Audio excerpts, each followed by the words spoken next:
পিঠে তো আপনারা অনেক রকমের খেয়েছেন, কিন্তু বিশ্বাস করুন আমার মনে হয় ইউটিউবে এই রকমের পিঠা কেউ বানায়নি। আর আমি আপনাদের সঙ্গে শেয়ার করব সেরকমই একটা পিঠের রেসিপি, একদম নতুন পিঠে, মানে নতুনভাবে তৈরি করে দেখাবো। আর আপনাদের যদি ভালো লেগে থাকে পিঠেটা অবশ্যই দেখতে থাকুন। চলুন তাহলে দেরি না করে দেখে নেওয়া যাক আমার আজকের ভিডিওটি। পিঠেটা বানানোর জন্য আমি 2 কাপ চালের গুঁড়ো নিয়ে নিয়েছি। এটা বাজার থেকে কেনা চালের গুঁড়ো, আপনারা কিন্তু ঘরে চালের গুঁড়োও নিতে পারেন। এখানে মেপে 2 কাপ চালের গুঁড়ো নিয়ে নিয়েছি। চালের গুঁড়ো যেহেতু আমি 2 কাপ নিয়ে নিয়েছি, তাই আমি এখানে জলও মেপে নেব 2 কাপ মতো। একটা কড়াই বসিয়ে নিয়েছি গ্যাসের মধ্যে, আর 2 কাপ জল আমি দিয়ে দিচ্ছি। সেই কাপের, যে কাপে আমি চালের গুঁড়ো মেপেছিলাম সেই কাপে আমি 2 কাপ জল দিয়ে দিলাম।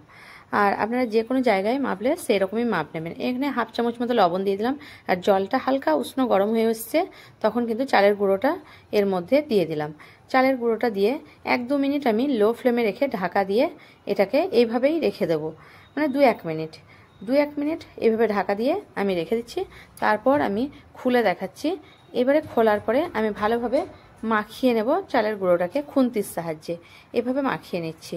এখন আমি এবারে গ্যাসের ফ্লেমটা কিন্তু অফ করে দিচ্ছি, কারণ গ্যাসের ফ্লেমটা অফ করে তারপরেই কিন্তু আমি মাখিয়ে নিচ্ছি। চালের গুঁড়োটাকে এখন আমি নামিয়ে নিচ্ছি। আর এই চালের গুঁড়োটাকে আমি একটা থালার মধ্যে নিয়ে নেব। থালার মধ্যে নিয়ে হালকা গরম থাকতে থাকতে, মানে পুরো ঠান্ডা হওয়া চলবে না, গরম থাকতে থাকতে কিন্তু আমি এটাকে মাখিয়ে নেব ভালোভাবে। হাত দিয়ে যেমনভাবে আটা দলা হয় সেভাবে মাখিয়ে দেবো। আর আমার মাপ যদি পরিমাপ মতো নেন আমার মাপ দেখে, তাহলে আর জলের কোনো দরকার হবে না। একদম 2 কাপ জলে 2 কাপ মতোই দিলে হয়ে যাবে। মাখানো হয়ে গেছে, এখন আমি এটাকে ঢাকা দিয়ে রেখে দেবো।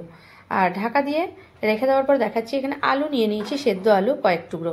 এবার একটা কড়া বসিয়ে দিয়েছি, কড়ার মধ্যে আমি এখানে সাদা তেল দিয়ে দিলাম কিছুটা, মানে 1-2 চামচ সাদা তেল। আর সাদা তেলটা গরম হয়ে গেলে সাদা তেলের মধ্যে আমি দিয়ে দেব এখন বাদাম, মানে কিছুটা বাদাম আমি ভেজে নেব। আর এই বাদামটা আপনারা ভেজে নিতে পারেন, কিংবা বাদামটা চাইলে অ্যাভয়েড করতেও পারেন। বাদামটা যখন ভাজা হয়ে যাবে তখন বাদামটাকে আমি তুলে নেব। আর তুলে নিয়ে একটা জায়গায় রেখে দেবো। তারপরে তেল দিয়ে 1 চামচ যে তেল আছে সেই তেলের মধ্যে, বা আপনারা চাইলে তেল দিয়ে দেবেন, তারপর কালো সর্ষে আর একটা ছোটো সাইজের পেঁয়াজ এই মানে কড়ার মধ্যে দিয়ে দেবো। পেঁয়াজ, সর্ষে আর কাঁচা লঙ্কা এই 3টে ভালোভাবে একটু ভেজে নেব। পেঁয়াজটা 2-1 মিনিট ভেজে নেওয়ার পরে যে আলুটা আমি রেখেছি, আলুটা হাত দিয়ে একটু ম্যাশ করে নেব। আপনারা চাইলে চামচের সাহায্যেও ম্যাশ করে নিতে পারেন। এবারে আলুটা যখন ম্যাশ হয়ে যাবে তখন এই যে পেঁয়াজ লঙ্কা ভাজা হয়েছে তার মধ্যে আমি কিন্তু আলুটাকে দিয়ে দেব। আলুটা দেওয়ার পরে দিয়ে দিচ্ছি লবণ, হাফ চামচ মতো লবণ। আর এর মধ্যে দিয়ে দেবো খুব সামান্য পরিমাণে হাফ চামচ মতো হলুদ, আর দিয়ে দেবো 1 চামচ মতো চিনি। এবারে সবটা দিয়ে ভালোভাবে 2-1 মিনিট তেলের সঙ্গে সর্ষের সঙ্গে আমি ভালোভাবে আলুটাকে নেড়ে নেব। আলুটা 2-1 মিনিট যখন নাড়া হয়ে যাবে, মানে তেলের মধ্যে পেঁয়াজের মধ্যে যখন ভাজা হয়ে যাবে, তখন ভেজে রাখা বাদামটা আমি দিয়ে দিচ্ছি আলুর মধ্যে। আলুর মধ্যে দিয়ে ভালোভাবে মিশিয়ে নেব বাদামটাকে। তারপর আমি এই যে এটাকে কড়াটাকে আমি হয়ে গেলে নামিয়ে নেব। এবারে আমি পিঠেটাকে বানিয়ে নেব। চাল মাখানোটা যে, মানে চালের গুঁড়োটা আমি যে একটা ডো তৈরি করে রেখেছি সেটাকে আমি ছোট ছোট লেচি করে নেব। আর একদম ছোট ছোট লেচি করে নিয়েছি। আর আপনারা সাইজের মতো করে নিতে পারেন। এবারে হাতের সাহায্যে, 2 হাতের সাহায্যে একটা বাটির আকারে তৈরি করে নেব। ঠিক এভাবে। আপনাদের যদি হাতে লেগে যাওয়ার সম্ভাবনা থাকে তাহলে একটু চালের গুঁড়ো হাতে নিয়ে নিতে পারেন। এবারে যে আলুটাকে মেখে রেখেছিলাম সেই আলুটা ভরে নেব। আর 2 সাইড ধরে এভাবে একটু আলুটাকে দাবিয়ে 2 সাইড ধরে, মানে এভাবে দাবিয়ে দাবিয়ে তার মুখটা বন্ধ করে দেব। এভাবে দেখুন আমি কিভাবে করছি, দেখলে নিশ্চয়ই বুঝতে পারবেন আপনারা। এভাবে বন্ধ করে দেব। আর এভাবেই কিন্তু আমি সব পিঠেগুলোকে বানিয়ে নেব। আর উপরে একটু চাপ দিয়ে চেপে দেবো আঙুলের সাহায্যে, তাহলে কিন্তু আমার পিঠে রেডি হয়ে যাবে। এবার এরকমভাবেই প্রত্যেকটা পিঠে আমি তৈরি করে নেব। প্রত্যেকটা পিঠে আমার তৈরি করা হয়ে গেছে। একটা আমি ইন্ডাকশানে জল বসিয়ে দিয়েছি গরম করার জন্য। আর একটা থালা নিয়ে নিয়েছি, ফুটো থালা। আর থালার মধ্যে হালকা তেল ব্রাশ করে নিয়েছি। এবার পিঠেগুলোকে থালার মধ্যে আমি দিয়ে দিচ্ছি। এখানে সাজিয়ে নিচ্ছি একে একে পিঠেগুলোকে। যতটা ধরবে ততটাই দেব, তার বেশি দেব না, একটু ছেড়ে ছেড়ে দেবো, নইলে একটার গায়ে একটা লেগে যেতে পারে। তারপর জলটা যখন ফুটে উঠেছে তখন আমি জলটার মধ্যে এভাবে বসিয়ে দিলাম পিঠেগুলোকে বসিয়ে দেওয়ার পরে একটা থালা এর মধ্যে ঢাকা দিলাম। থালাটা ঢাকা দিয়ে এটাকে পিঠেগুলোকে আমি 7-8 মিনিট ভাপিয়ে নেব মিডিয়াম ফ্লেমে রেখে।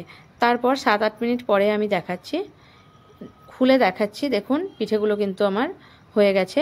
এবারে পিঠেগুলোকে আমি কিন্তু একটা চামচের সাহায্যে তুলে নিয়ে রেখে দেবো একটা প্লেটের মধ্যে। এখানেই কিন্তু শেষ নয় পিঠেটার। আপনারা চাইলে কিন্তু এরকমই ভাপা পিঠে আপনারা খেতে পারেন, কিন্তু এটা আমি অন্যরকমভাবে দেখাবো। এবার বাদবাকি যেগুলো আছে সেগুলোও আমি একবার ভাপিয়ে নেব, তারপর ফিরছি আপনাদের কাছে একসঙ্গে ভাপানো হয়ে গেলে। এবার সব পিঠেগুলো আমার ভাপানো হয়ে গেছে, সবগুলো নিয়ে নিয়েছি একটা প্লেটের মধ্যে। এখানে হাফ চামচ হলুদ আমি পিঠের মধ্যে দিয়ে দিলাম, আর দিয়ে দেব মৌরি। আপনাদের আগের থেকে আমি দেখানো হয়নি, অল্প 1 চামচ মৌরি আর একটুকরো আদাকে বেটে রেখেছিলাম, সেটাই আমি 1 চামচ মতো দিয়ে দেবো। এখানে হাফ চামচ দিচ্ছি আর হাফ চামচ মতো এর মধ্যে দিয়ে দেব। এটাকে পুরো মোলায়েম করে বাটার দরকার নেই, একটু দরদরে করে বেটে নিলেই হবে। এবারে মৌরি আর আদা বাটা আর হলুদ দিয়ে ভালোভাবে পিঠেগুলোকে, গরম পিঠেগুলোকেই কিন্তু আমি মাখিয়ে নেব ভালোভাবে, যেন চারপাশে লেগে যায় সেভাবেই আমি মাখিয়ে নিচ্ছি পিঠেগুলোকে। এখানে গ্যাসে ননস্টিকের একটা কড়াই ফ্রাই প্যান বসিয়ে নিয়েছি, আর তার মধ্যে আমি 2 চামচ সাদা তেল দিয়ে দিলাম। সাদা তেলটা গরম হলে পিঠেগুলো আমি এর মধ্যে দিয়ে দিচ্ছি ফ্রাই প্যানের মধ্যে। এখানে কিন্তু হাই ফ্লেমেই দিতে হবে, কারণ পিঠেগুলো ভাজা হবে, একটু মুচমুচে হবে, উপরটা ভিতরটা রসালো হবে।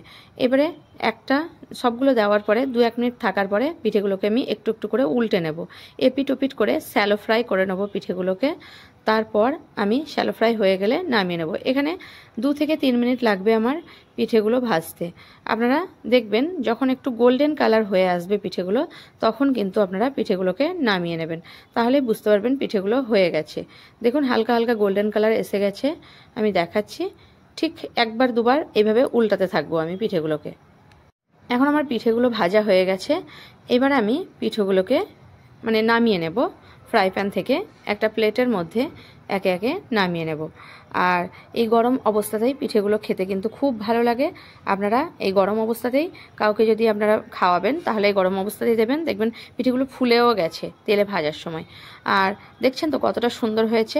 আমার ভিডিও যদি আপনাদের ভালো লেগে থাকে, তাহলে আমার চ্যানেলকে সাবস্ক্রাইব করার অনুরোধ রইল, আর কমেন্ট করে জানাবেন এই রেসিপিটা আপনাদের কেমন লাগলো।